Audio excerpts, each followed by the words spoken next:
Hello, Drew. My name is Jayne Garland, and I'm the Dean of the Faculty of Health Sciences and a professor in the School of Physical Therapy here at Western University. It's been my pleasure for the last few years to be chair of See the Line. And See the Line is a collaborative, decade-long initiative that seeks to educate athletes, coaches, parents, and the broader community about the serious impact of concussions. And it's been a collaboration with the faculties of engineering and the Schulich School of Medicine and Dentistry and the Faculty of Health Sciences, which includes the rehabilitation professions like physical therapy and occupational therapy, as well as the School of Kinesiology and Nursing, all of whom have touch points with people who following concussion. Oh, that's great, Dr. Garland. So I'm going to start with some questions just to help our membership get to know your commitment and your university's commitment to concussion research. So Dr. Garland, you know that concussions are the most common form of mild brain injury affecting over 42 million people worldwide annually. Their long-term risks, especially for athletes and members of the military, are well documented. Can you share why Schulich and Western and yourself, as one of the organizers of this decade-long commitment to the See the Line Symposia, made the significant commitment to research and public education on concussions? Yeah, I was not the dean at the time when this See the Line initiative was created. And I believe there was a strong recognition amongst the three faculties of what you were saying, the huge societal impact of concussion. And it was something that touched on all of our faculties.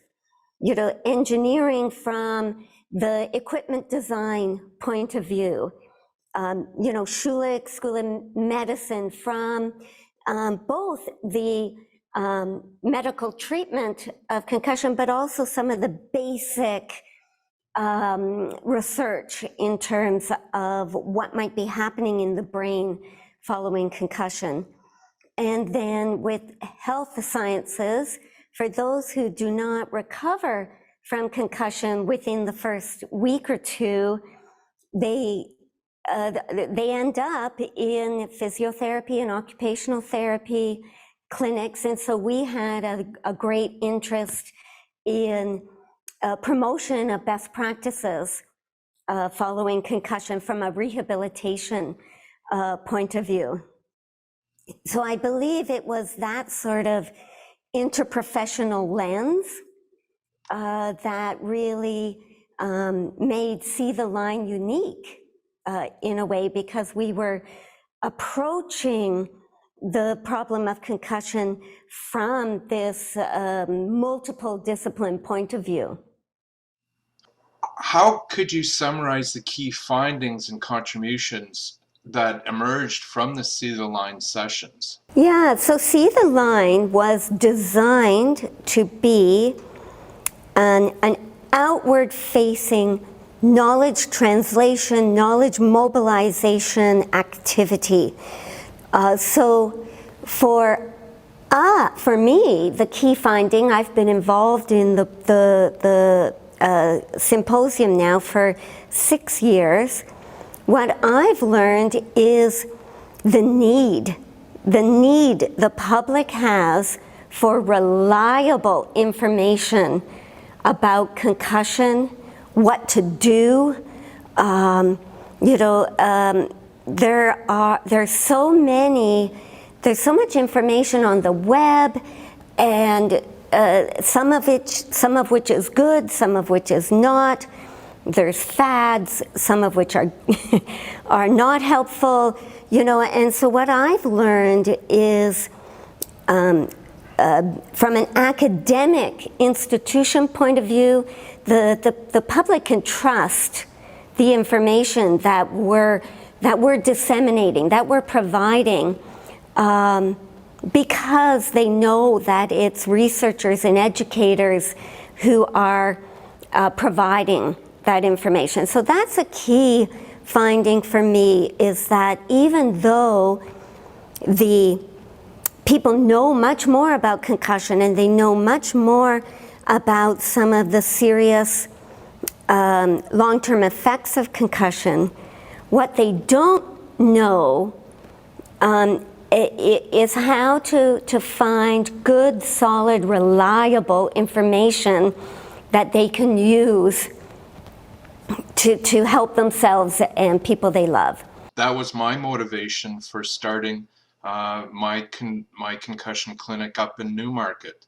I was very frustrated with the information that was being doled out by our medical community, and it started out just as a reference place to make sure that in particular the hockey and lacrosse community were getting the correct information. And as the concussion field exploded, and like for many athletic therapists that have clinics, we evolve into a concussion assessment and treatment location just because of our exposure with teams, Right. and we're seeing concussions, regularly. So I concur with, and I can identify with that sentiment about getting the right information out there. There's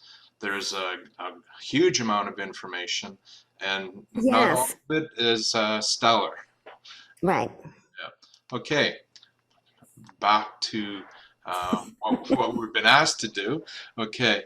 Dr. Garland, based on the current body of knowledge related to concussions, particularly as a result of sports injuries, what do you think sport enthusiasts, athletes, and athletic therapists should do to reduce the number of concussions and reduce the long-term impact of them on brain health?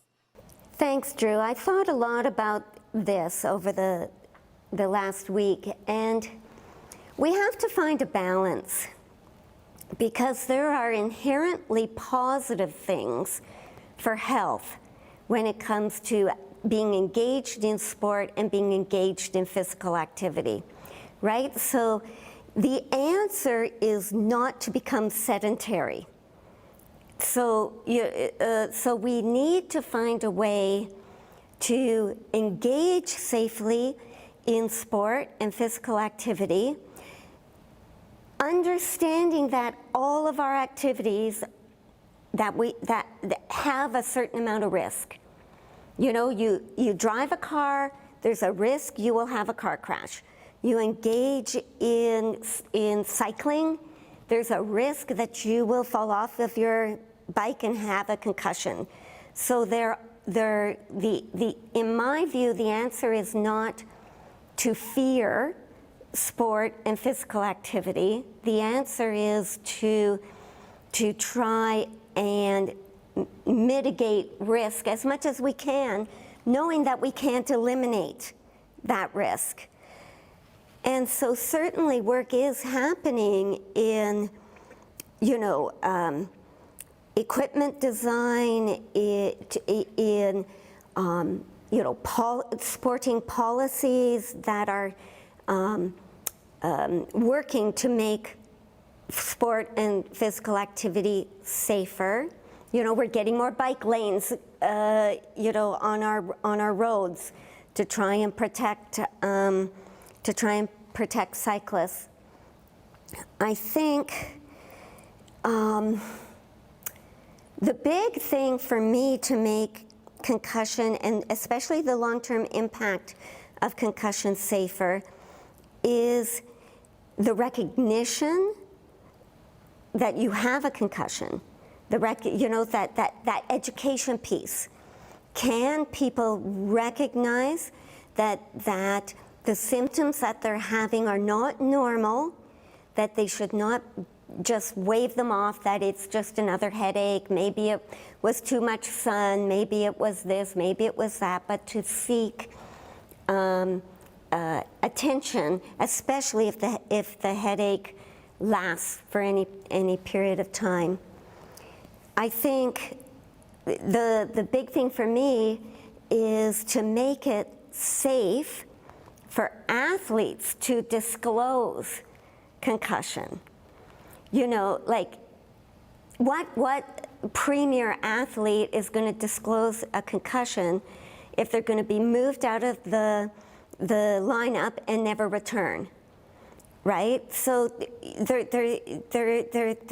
is a fear amongst highly competitive athletes that if they disclose, or they will attempt to downplay their symptoms because of their passion for the sport and their personal commitment to that. And so finding ways of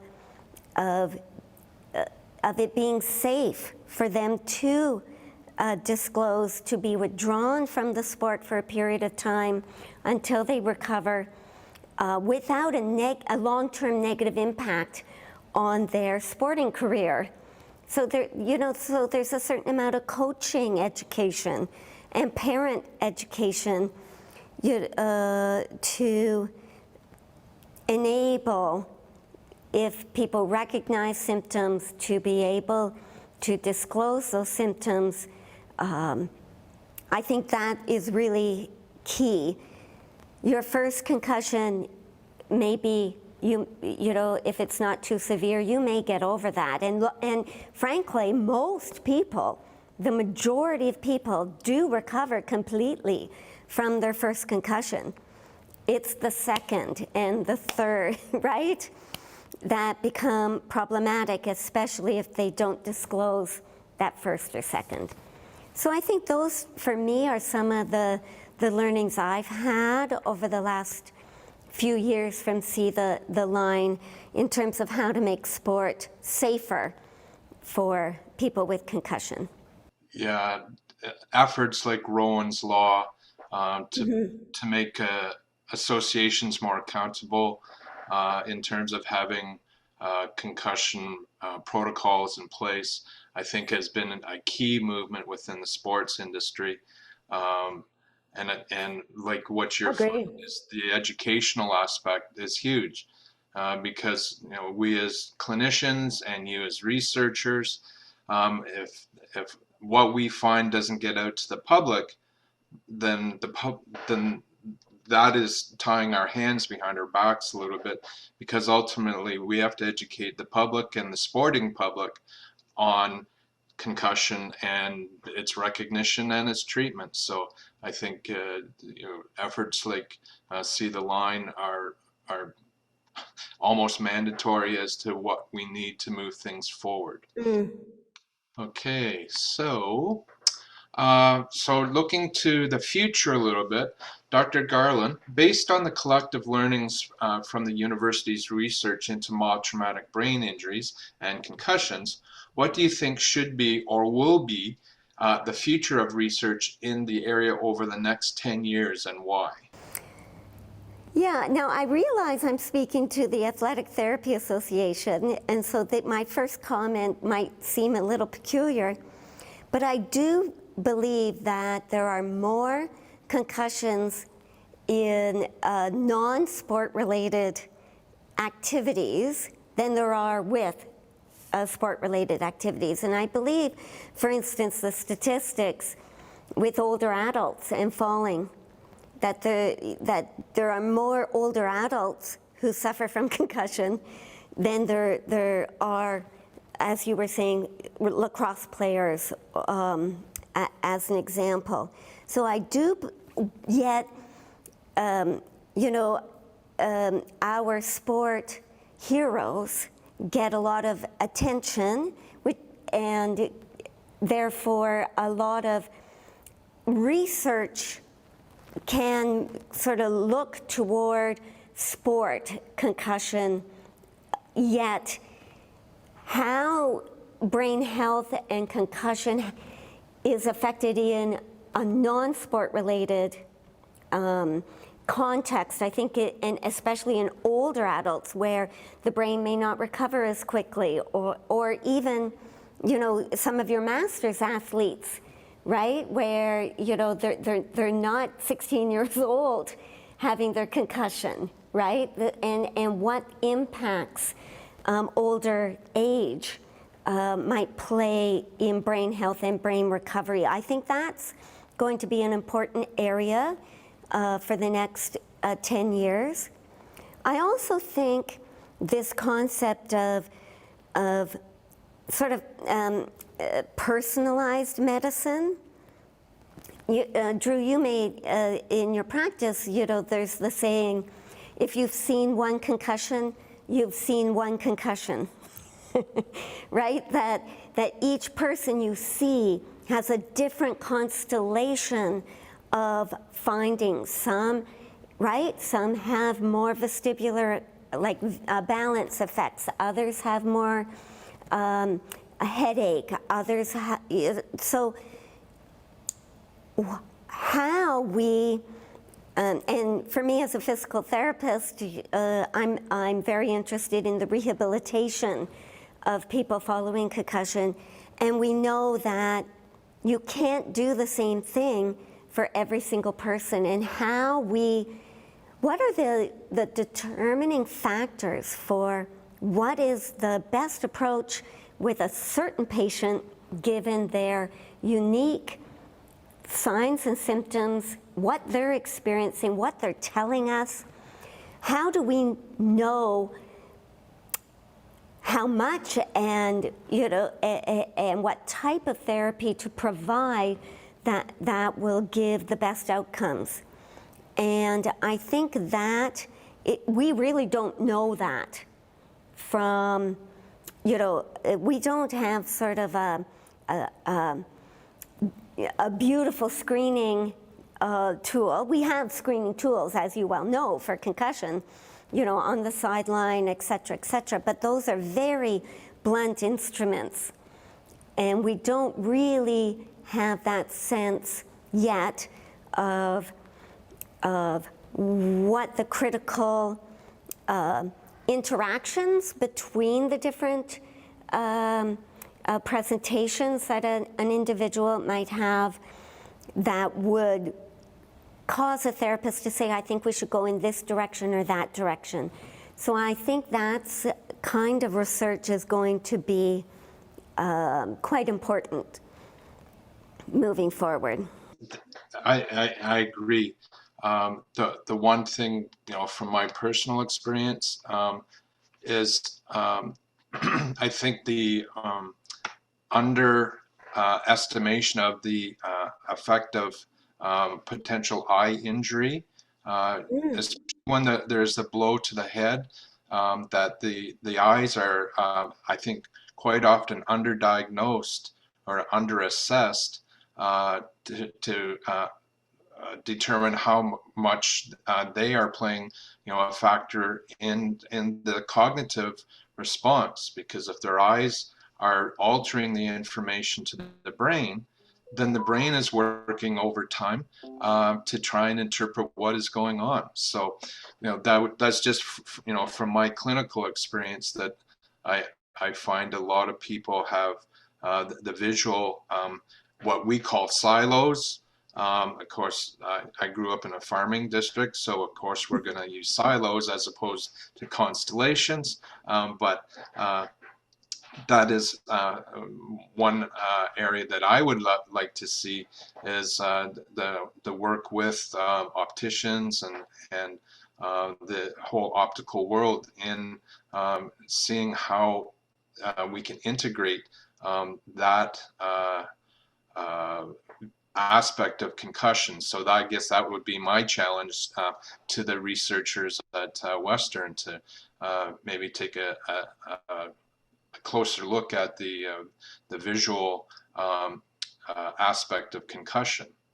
You make a really good point, Drew, in that many of our clinical instruments are not sensitive enough to pick up some of the subtleties that like in vision, we may well do some kind of,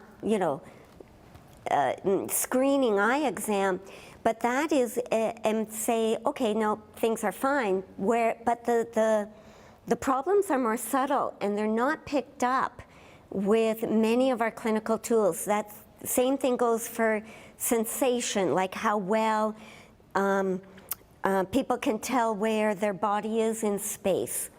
Our clinical tools are designed to pick up major problems. And with people following concussion, typically you need much more sensitive tools.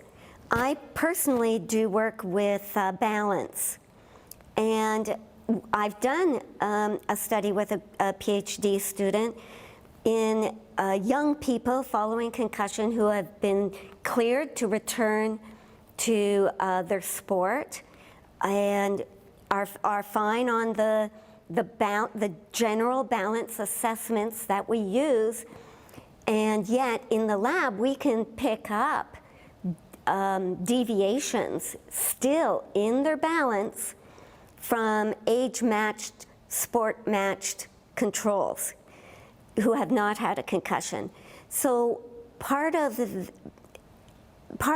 struggle, Drew, is if some of these impairments require really specialized techniques to uncover them that aren't very like they're more laboratory based, they're not no one's going to be able to do them on the sideline or in a regular like athletic therapy office or whatever. So then the translation of that information or how to clinical practice is it's a big gap. There's a big gap there. So it's one thing to find things in research, and then it's another thing to find ways to identify it clinically and translate that information to clinical practice.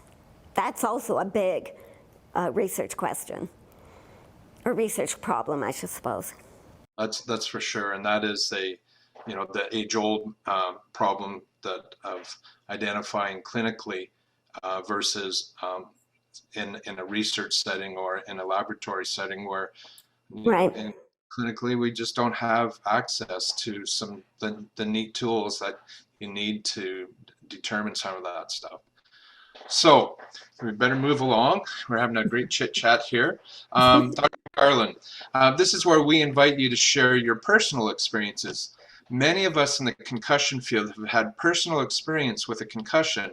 And have you had anyone close to you experience a significant incident? Is there any advice you may want to share with those healthcare professionals working with athletes at all ages and all levels? Yes, thank you. My daughter-in-law had a concussion. Interestingly, it was in the winter. She takes the dog out on a leash in the backyard. She didn't realize the deck was icy. The dog takes off. She falls and hits her head, the back of her head, on the deck. It happened, boom, unexpectedly, and she was off work for several months because her work, she's an accountant, and her work was computer-oriented, was very detail-oriented, so she needed to spend significant amount of time in front of a computer concentrating, which, as we well know, are very difficult things for people post-concussion. And so here was a classic example of a non-sport related concussion. And from the biggest thing, I think, with my experience with her, was the anxiety. You've got a concussion now. The anxiety about, will I recover? How will I get back to work? how will I look after my children? Will I, and that these are very natural responses that everyone would have following concussion, especially if it doesn't just resolve itself in a week, right? Then you've got not only the concussion piece, but you've now got an overlay of anxiety, which is a very, very normal response. And so for me, thinking about what the best things for her and for people following concussion is that education, is the knowledge, is the support, not the emotional and intellectual support that yes, this happens and people do recover.